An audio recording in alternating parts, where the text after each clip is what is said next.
तो उनका मानना है कि वो 100% वोट करना चाहिए। उन्होंने एक तरह से बड़े दूसरे तरीके से अपील भी कर दी कि साहब 40% के लोग मुझसे क्यों नाराज़ हैं, 40% महिलाएं मुझसे क्यों नाराज़ हैं, मुझे तो 100% उनके वोट चाहिए। आपको क्या लग रहा है, केजरीवाल कुछ घबराए हुए हैं जिस तरह की बातें सामने आ रही हैं? कि लोकसभा में जो चुनाव हुआ सातों के साथ तीसरी बार हारना आम आदमी पार्टी का, जी, वो बहुत इन लोगों के लिए शॉकिंग था। दिल्ली में चुनाव को लेकर गहमागहमी तेज हो रही है और तेज हो रही है पार्टियों में उम्मीदवारों के चयन की प्रक्रिया। आप पार्टी इसमें सबसे आगे निकलती हुई नजर आई है। उसने अब अपनी तीसरी लिस्ट भी जारी कर दी जिसमें 38 कैंडिडेट हैं और मुख्यमंत्री, पूर्व मुख्यमंत्री और संस्कृति मंत्री, इन तीनों की वही सीटें हैं जो पहले से थीं। मतलब केजरीवाल नई दिल्ली से ही लड़ेंगे जहां पे संदीप दीक्षित जहां से लड़ने जा रहे हैं।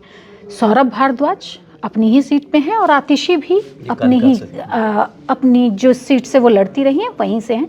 बस मनीष सिसोदिया की सीट को बदला गया है। लेकिन आज बहुत खास दिन है। केजरीवाल धुआंधार रैलियां कर रहे हैं, अकेले ही निकल पड़े हैं। उनके साथ कारवां जुड़ रहा है लेकिन एक डर उनका नजर आ रहा है। आपको क्या लग रहा है, केजरीवाल कुछ घबराए हुए हैं जिस तरह की बातें सामने आ रही हैं? घबराहट नहीं, लेकिन डेस्परेशन जरूर है। डेस्परेशन इसलिए क्योंकि जो आम आदमी पार्टी को फिर से सत्ता में लाने के लिए की जो डेस्परेशन है वो दिख रही है। इसीलिए लगता है वो ज़्यादा हड़बड़ी में है। उन्होंने सभी सारी चीज़ें सभी सीटों पे अनाउंसमेंट कर दिया है। फरवरी में चुनाव होना है, ज़्यादातर आशा है कि फरवरी या फर्स्ट वीक और एंड फरवरी, तो जनवरी, जनवरी के लास्ट तक जो है या फिर फरवरी के फर्स्ट वीक में जिस तरह की उम्मीद की जा रही है कि चुनाव हो जाएगा। तो ऐसी स्थिति में इन लोगों ने पहले से प्रचार करके जो है अपनी सीटों पर, आपने देखा पहली लिस्ट आई 11 लोगों की, उसके बाद 21, फिर इस समय 38 जो फाइनल लिस्ट आ गई है। तो अपने चूँकि कैंडिडेट्स का नेम अनाउंस हो जाने के बाद में लोग क्षेत्र में काम करना शुरू कर देते हैं। प्लस जो पिछले सालों की जो इन लोगों ने मेहनत की है उसको प्रोपोगेट करने के, वो काम तो बहुत दिनों से चल रहा है। आपने देखा होगा लोकसभा इलेक्शन के दरमियान भी वो, मेरा मानना है कि इसमें जो डेस्परेशन जैसा शब्द मैंने यूज़ किया पहले, डेस्परेशन इसलिए यूज़ किया कि लोकसभा में जो चुनाव हुआ सातों के साथ तीसरी बार हारना आम आदमी पार्टी का, वो बहुत इन लोगों के लिए शॉकिंग था। क्योंकि इस बार लग रहा था कि बीजेपी 7 में से एटलीस्ट कम से कम 2-3 सीट तो हारेगी ही। लेकिन अरुण जी, शायद आप भूल रहे हैं या फिर आप इसको मिस कर रहे हैं कि चाहे वो राजधानी दिल्ली की जनता हो या किसी भी देश की, हमेशा ही देश के किसी भी राज्य की, हमेशा ही कहा जाता है कि जो जनता है वो लोकसभा चुनाव के लिए अलग तरीके से वोटिंग करती है, असेंबली इलेक्शन के लिए अलग तरीके से वोटिंग करती है और जो नगर निगम के चुनाव होते हैं उसके लिए अलग ऐसा तरीके माना जाता है। लेकिन हमेशा होता नहीं है। लेकिन ऑफ लेट, मतलब इस समय ऐसा होने लगा है। और खासकर दिल्ली के मामले में, मैं हरियाणा की बात कहूँ, हरियाणा में देखिए तीसरी बार भी वो लोग जीत, भले ही लोकसभा में आधी सीट हो गई लेकिन उन लोगों ने रिपीट कर लिया फिर से असेंबली में भी, और एक तरह से मेजॉरिटी में वो लोग वहाँ पर लोकसभा सीट भी ले गए। तो इस समय अमूमन माना यह जा रहा है कि जब लगातार सत्ता में सरकार रहती है तो दूसरे तीसरे टर्म में तो एंटी इनकम्बेंसी आती ही है। इसलिए लोकसभा इलेक्शन में जो इस बार ज़्यादा उम्मीद थी। और आपने देखा कि बीजेपी ने दो कैंडिडेट भी बदले थे अपने, इस दिल्ली का ही बदल दिया था जो कंस्टिट्यूंसी है। तो ऐसी स्थिति में आम आदमी पार्टी को एक उम्मीद थी, इसीलिए इसी वजह से उन लोगों ने कांग्रेस के साथ अलायंस भी किया था, आपने देखा था। लेकिन असेंबली इलेक्शन में फिर से अलग हो जाने का मतलब है अलायंस से अलग होकर और डेस्परेट तरीके से अपनी पार्टी की वापसी के लिए जिस तरह से अरविंद केजरीवाल लड़ाई लड़ रहे हैं, उसमें मैं 2-3 बातों की बात करूंगा। जिसमें आपने देखा होगा कि इन लोगों ने फिर से एजुकेशन, मोहल्ला क्लिनिक यानी स्वास्थ्य, बिजली और उसके बाद महिलाओं के लिए जो डेस्परेट तरीके से इन्होंने जो सरकार आने के बाद 2100 के जो उसकी बात कही है कि हम लोग जो वित्तीय वो देंगे, जो सहायता मानदेय देंगे, जो आप वो जो बात हो गई है उसको लेकर बहुत डेस्परेट है। आज ही की जो सभा महिला अदालत त्यागराज स्टेडियम में लगाई गई, त्यागराज स्टेडियम में जो उन्होंने एड्रेस करते हुए कहा कि रिपोर्ट्स के अनुसार 60% वीमेन जो है आम आदमी पार्टी को वोट कर रही हैं। तो उनका मानना है कि वो 100% वोट करना चाहिए। उन्होंने एक तरह से बड़े दूसरे तरीके से अपील भी कर दी कि साहब 40% के लोग मुझसे क्यों नाराज हैं, 40% महिलाएं मुझसे क्यों नाराज हैं, मुझे तो 100% उनके वोट चाहिए। तो महिला वोटों को लेकर जो है जिस तरह से वो अपना अधिकार जताने की कोशिश कर रहे हैं उसका रिफ्लेक्शन दिखता भी है। फ्री बस सेवा हो, चाहे आपने देखा होगा कि वाटर जो पानी के कनेक्शन में फ्री पानी और उसके साथ में बिजली की 200 यूनिट तक फ्री देने की जो शुरुआत आम आदमी पार्टी ने ही की, उसको बाद में बहुत सारी, चाहे कांग्रेस हो चाहे बीजेपी ने भी बहुत सारे राज्यों में रिप्लिकेट किया है। और वो जनता मान के चल रही है कि ये सुविधाएं जो हमको फ्री भी आप कितना भी कहें, ये इतनी मिनिमम जो है सुविधा मिलनी ही चाहिए, इस तरह की बात। तो और इसी वजह से हो रहा था कि इस बार केजरीवाल साहब नया क्या करेंगे, तो नया उन्होंने कर दिया। उन्होंने देखा कि लड़की बहन योजना, लाडली बहन योजना और मैया बंधन योजना जो वहाँ पर झारखंड में उसने बिल्कुल एक तरह से वहाँ की हेमंत सोरेन को वापस कर दिया, सत्ता में फिर से ला दिया। तो उनको लग रहा है कि ये जो है एक तरह से गेम चेंजर साबित हो जाएगी ये योजना महिलाओं में। आज बड़ा खास दिन उन्होंने याद किया महिलाओं को, जब त्यागराज स्टेडियम में उन्होंने महिला अदालत लगाई तो उन्होंने निर्भया को याद किया। 2012 में वो निर्भया कांड हुआ था।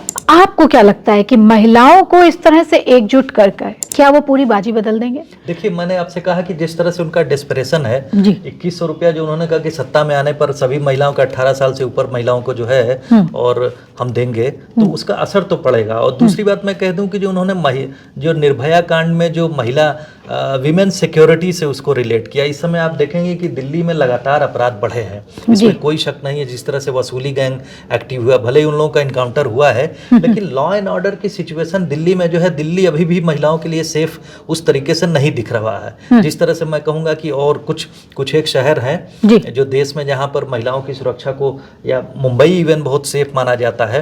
आप गुजरात के गांधीनगर देख लीजिए, इस तरह की जो जगह है, महिलाएं अभी भी रात को वहाँ अकेली दिख जाएंगी टहलते हुए। लेकिन दिल्ली में आप दिल्ली के हार्ट में भी जो अकेली महिला टहलती हुई नहीं दिख सकती है। तो राजधानी में लॉ एंड ऑर्डर की सिचुएशन को लेकर जिस तरह से उन्होंने सरकार को घेरा है, केंद्रीय सरकार को, इवन उन्होंने अभी होम मिनिस्टर से भी मिलने के लिए बात कही थी कि लॉ एंड ऑर्डर सिचुएशन पे हम उनसे मिलेंगे। तो 2-3 इशू है जिसकी वजह से जो है वो सरकार को, जो केंद्र सरकार है उसको अटैक करते हुए दिख रहे हैं। उसमें उन्होंने उस तरीके से कोशिश, ये लेजिटिमेट इशू है। दिल्ली जैसे, दिल्ली के राजधानी क्षेत्र में जो है लॉ एंड ऑर्डर सिचुएशन जो है इस तरह का होना चाहिए कि साहब वहाँ पर अपराध करने से पहले अपराधी सोचे। तो ऐसी स्थिति पैदा करने के लिए कैसे होगी? इसमें केंद्र सरकार जो है थोड़ा सा बचाव की मुद्रा में नजर आती है। अगर केजरीवाल साहब इस बात को उठा रहे हैं तो ये वाजिब सी बात है। नहीं, उन्होंने कहा भी है, आज का जो उनका भाषण था, उन्होंने कहा कि दिल्ली में जो है अपराध, महिलाओं के प्रति अपराध 40% तक बढ़ गए हैं और पिछले 5 साल में दिल्ली में 3500 महिलाओं से ज्यादा महिलाओं का रेप हुआ है।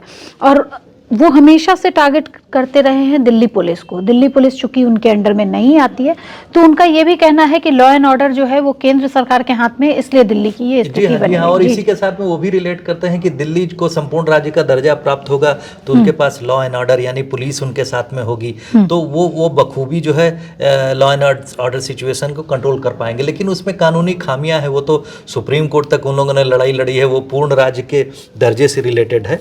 लेकिन इस तरीके से वो जिस तरह से उन्होंने सरकार को अटैक किया है, केंद्र सरकार को, यहाँ पर उन्होंने अपने महिला वोट बैंक को साधा है। और इसमें जो बाहर से, आप जानते हैं कि दिल्ली में बाहर से रहने वाले लोगों की बहुत बड़ी संख्या है, तो उन लोगों को भी एक तरह से, और वो डिसाइसिव हो जाती है, वो डिसाइसिव भी होती है। उसमें बाहर के लोग, चाहे उत्तर प्रदेश, बिहार और दूसरे अंचल से जो आके लोग यहाँ पर जॉब्स या सर्विसेज में हैं और यहाँ के दिल्ली के निवासी हो गए हैं, वोट यहीं देते हैं, तो उन लोग, वैसा वोट बैंक जो है बहुत इन सब चीज़ों से जो है एक तरह से आप यूँ कहें कि अट्रैक्ट होता है। चाहे फ्री बस सेवा हो या फिर आप यूँ कहें कि 200 यूनिट फ्री हो, और इस समय महिलाओं को देने की जो बात हो गई है, इस महंगाई में इस तरह की फ्री योजनाएं जो हैं वो आपकी जेब में बड़ी राहत की तरह, जिस तरह से मैं कहूँगा कि जिस तरह से जो महंगाई बढ़ी है, जो आम सामान जो है, जो खर्च के सामानों की जो लिस्ट बढ़ गई है, सब्जी महंगी हो गई है, अन्न महंगे हो गए हैं, जो खाद्यान्न, तो ऐसी स्थिति में इन सब छोटी छोटी बातों से जो रिलीफ मिलता है, जाहिर सी बात है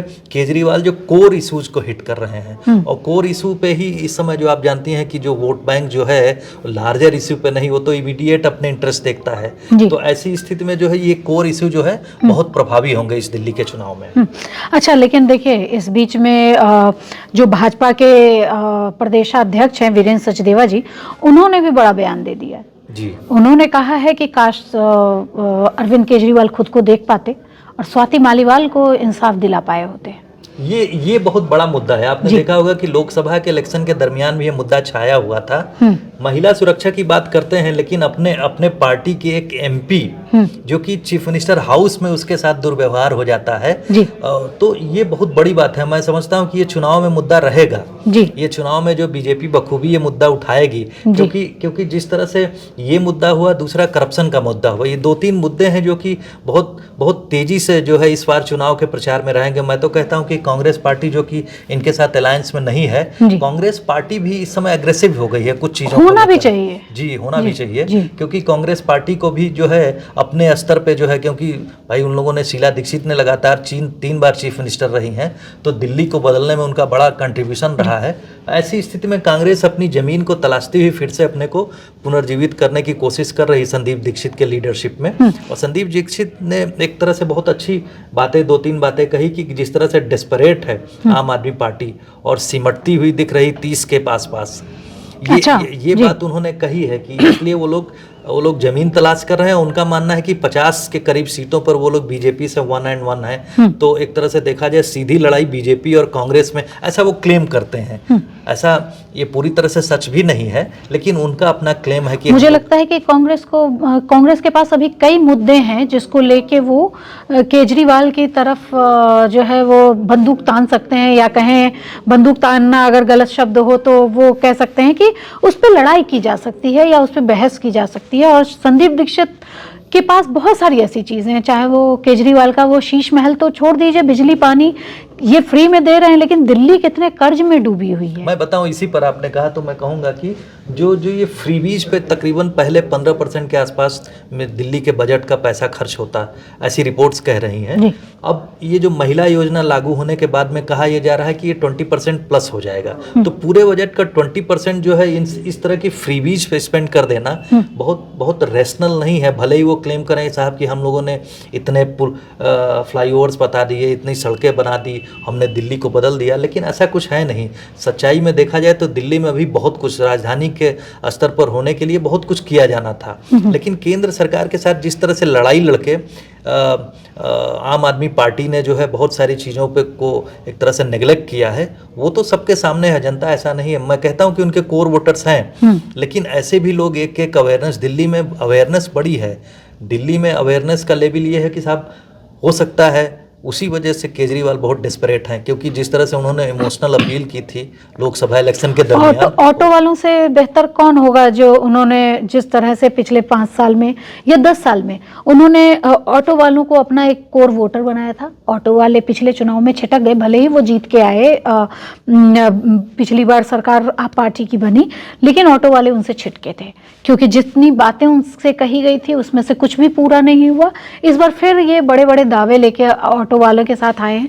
लेकिन मुझे एक सवाल और करना है कि भाजपा अभी तक अपनी लिस्ट जारी कर देती है, अपनी योजनाओं पे काम करने लग जाती है, वो अभी बहुत शांत नजर आ रही है। इसकी क्या वजह है? मैं यूँ कहूँ कि जो बीजेपी है, बीजेपी को अपने कार्डर्स को मोबिलाइज करने में ज़्यादा समय की जरूरत नहीं पड़ेगी, क्योंकि लोकसभा अभी इलेक्शन बहुत ज़्यादा दिन हुआ नहीं है। लोकसभा इलेक्शन के दरमियान वो लोग एक बार खटखटा चुके हैं, और उनका कार्डर जो है, जो कि जो संघ और वीएचपी जो आनुषंगिक संगठन है पार्टी के अलावा, बीजेपी के अलावा, वो लोग हमेशा एक्टिव हैं, और उन लोगों का जो बैकडोर से पीछे की तरफ से जो है लोगों के साथ जो मिलना और लोगों को प्रेरित करना, ये सब एक्सरसाइजेज शुरू हो चुकी हैं। तो ऐसी स्थिति में जो है ये कहना कि वो सीट का डिस्ट्रीब्यूशन नहीं कर रहे हैं या कैंडिडेट्स डिक्लेयर नहीं कर रहे हैं, तो इसमें ये बात है कि वो लोग बहुत हो सकता है कि इकट्ठे ही एक ही बार में पूरी की पूरी सीट अनाउंस कर दें, ये भी हो सकता है, या 2 बार में कर सकते हैं। तो डेस्परेट वो नहीं दिखना चाहती है।